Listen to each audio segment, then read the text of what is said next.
As a business or community leader in North Dakota, do you know how the U.S. Census can impact your area? Once a decade, America comes together to count every resident in the United States. Information will be gathered for the next census starting in March of 2020. The census counts population and households, but the statistics it generates are vital to your city's business climate.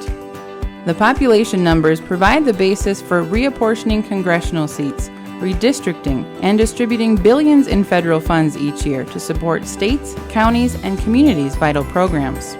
It impacts housing, education, transportation, employment, healthcare, and public policy.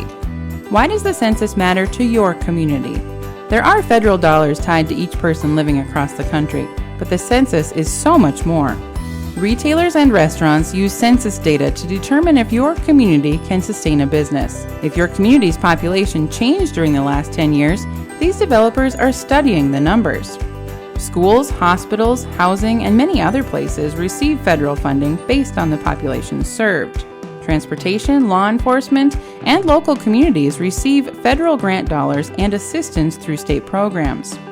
Children's healthcare programs, Head Start, and daycare programs use the data to determine needs and funding. Schools use census data to determine taxes, needs, and growth. Businesses and economic development use census data to decide where to build factories, offices, and stores.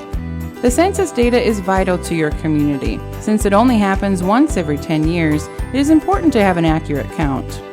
The trust factor, protecting personal information. It may be difficult for some people to trust that their information is secure. You can help with communicating that the census protects personal information. The individual data collected is protected and private for more than 70 years. Only the count totals per category are released. Any information given cannot be used against an individual. Attention higher education. Make sure you're counted.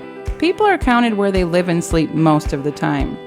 That means students at a trade school, college, or university are counted where they're going to school and not with their parents or hometown. That helps give an accurate count of each town. If you're a town with a local campus, make sure students get counted. It can mean more funding, businesses, or amenities for your community. Here's what you will be asked. How many people are living or staying at your home on April 1st, 2020? Is your home owned or rented? What is the gender, age, race, and relation of everyone in the residence? Governments, businesses, communities, and nonprofits all rely on the data that these questions produce to make critical decisions. What's the timeline?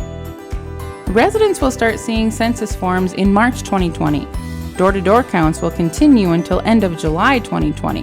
There are 3 ways to self-respond: online, over the phone, or mailing back the paper questionnaire that will be sent to your home.